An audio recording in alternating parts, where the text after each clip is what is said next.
बिस्मिल्लाहिर्रहमानिर्रहीम। अस्सलामु अलैकुम। मेरा नाम हकीम मोहम्मद इफ़ज़ाल कमर। आप देख रहे हैं अब्दुल्ला दवाखाना यूट्यूब चैनल। उम्मीद करता हूं कि तमाम दोस्त खैरियो आफियत से होंगे।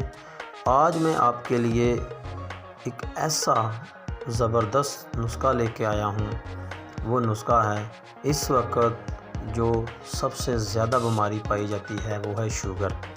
जो मैं आपकी खिदमत में नुस्खा पेश करने जा रहा हूँ वो है शुगर के हवाले से, क्योंकि आजकल हर ख़वातीन व मर्द हत्ता के 10 साल से कम उम्र बच्चों को भी शुगर का मर्ज़ जो है लाहक हो रहा है। ये शुगर का मर्ज़ जो लाहक हो रहा है, ये कुछ हमारी अपनी कमी कुताही की वजह से भी शुगर का मर्ज़ जो है ये हमें जितने भी दोस्तों को लग रहा है, ये हमारी कुछ इस तरह ये कह लें कि हमारी खुराक जो है इसमें ज़्यादा अफेक्ट कर रही है।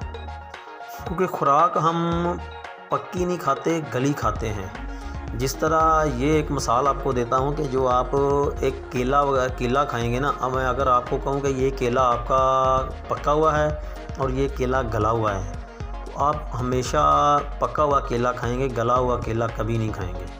तो इसीलिए हम अक्सर खुराक जो है ना, वो जितनी भी सब्ज़ियाँ, जितनी भी गोश्त, जितनी भी हम हांडियाँ पकाते हैं, ये हम गली हुई खाते हैं, पका के नहीं इस्तेमाल करते। क्योंकि जब आप लोहे के, सिल्वर में, स्टील में इस्तेमाल चीज़ करेंगे, प्रेशर कुकर में चीज़ पकाएंगे तो वो गलेगी, पकेगी नहीं। सबसे पहले आप इस्तेमाल करें मट्टी के बर्तन। मट्टी के बर्तन में अगर आप चीज़ इस्तेमाल करेंगे तो आपकी चीज़ पकेगी, क्योंकि उसमें आहिस्ता आहिस्ता नीचे आग जलती है, तो वो चीज़ देर तक पकती है। वो चीज़ पकती है और इस्तेमाल करें, उसका जायका भी जो डिफरेंस होता है, जो ये इस्तेमाल करते हैं ना आप सिल्वर स्टील में, उसका जायका और मट्टी की हांडिया का जायका जो है ना, वो बहुत ज़्यादा डिफरेंस होता है। एक तो आप अपने बर्तन चेंज करें, मट्टी के बर्तन इस्तेमाल करें। दूसरी चीज़ आप खाने में घी की जगह ऑयल का इस्तेमाल करें, क्योंकि ऑयल जो है शरानों में जमता नहीं है, घी जो है वो जमता है। ऑयल का इस्तेमाल ज़्यादा करें। सबसे बेहतरीन ऑयल जो है वो जैतून का ऑयल है, क्योंकि वो महंगा है। इसके मतबादल सबसे बेहतरीन ऑयल जो है वो सरसों का ऑयल है, क्योंकि सरसों के ऑयल में आप ये मिसाल देता हूँ कि जो आप घर में चार बनाते हैं वो 3-4 साल तक आपका चार ख़त्म नहीं हो, ख़राब नहीं होता, जो सरसों के ऑयल में आप डालते हैं।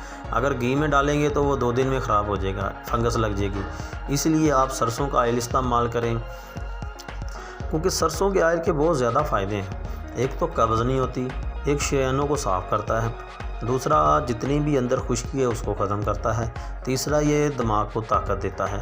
सरसों के ऑयल के बेशुमार फ़ायदे हैं। जब शरीयानें साफ़ होंगी, मैदा ठीक होगा, जिगर ठीक होगा, तो आपको शुगर बिल्कुल ही नहीं लगेगी। क्योंकि हम जब ज़्यादा इस्तेमाल चिकनाई वाली, फ़ैट वाली चीज़ें इस्तेमाल करते हैं तो हमें नुकसान ज़्यादा देता है, फ़ायदा कम देता है। अब आते हैं नुस्खे की जानब। सबसे पहले आप मेरे चैनल को लाइक करें, सब्सक्राइब करें, बेल आइकन को ज़रूर प्रेस करें, क्योंकि ये बिल्कुल फ्री ऑफ कास्ट होता है। आपके लाइक करने से, चैनल को सब्सक्राइब करने से आपको नए जो मेरे नुस्खा जाते हैं वो आपको जल्द मिलेंगे। अब आते हैं नुस्खे की जानब। नुस्खा है 3 चीज़ों पर मबनी है। सबसे पहले आपने लेना है कलवंजी, दूसरी चीज़ आपने लेनी है मेथी दाना, और तीसरी चीज़ आपने लेनी है सूंड। ये मेरा ज़ाती इस्तेमाल शुदा नुस्खा है। मेरे मकतब पे ये 24 घंटे तैयार मिलता है, और इसका इतना फ़ायदा है कि अगर इस्तेमाल करेंगे तो आप दुआओं में हमें याद ज़रूर रखेंगे इंशाअल्लाह। इसका मैं आपको मिकदार बताता हूँ कि आपने 50 ग्राम कलवंजी लेनी है, 50 ग्राम आपने मेथी दाना लेना है, और 50 ग्राम आपने सूंड लेनी है। ये तीनों चीज़ें आपने बराबर वज़न लेनी है। आपने इसको अच्छी तरह चट्टू में कूट के सफ़ूद बना लेना है। आधी चमची नीम गर्म पानी के साथ सुबह इस्तेमाल करें, आधी चमची नीम गर्म पानी के साथ शाम को इस्तेमाल करें। आप शुगर अपनी चेक कर लें, 1 हफ़्ता इसका इस्तेमाल करें, इंशाअल्लाह आपकी शुगर जड़ से ख़त्म हो जाएगी। इसको मुसलसल इस्तेमाल करें। अगर जिन लोगों को इंसुलिन लगी हुई है, जो मेडिसिन इस्तेमाल करते हैं, आप साथ में वो भी इस्तेमाल करते जाएँ, ये भी इस्तेमाल करते जाएँ, ठीक है। तो इंशाल्लाह आपकी शुगर जो है ना, लेवल बिल्कुल ये परफेक्ट कर देगा। और उसकी मिकदार, इंसुलिन की मिकदार आहिस्ता आहिस्ता कम करते जाएं। इसकी मिकदार आप रेगुलर इस्तेमाल करें, इंशाल्लाह ये आपका लबलबे का मसला, मैदे का मसला, तकरीबन ऑल राउंड आपका जितने भी प्रॉब्लम है ये इंशाल्लाह आपका बिल्कुल परफेक्ट कर देगा। और नुस्खा बनाएं, इस्तेमाल करें, दुआओं में हमें याद रखें। अस्सलाम वालेकुम।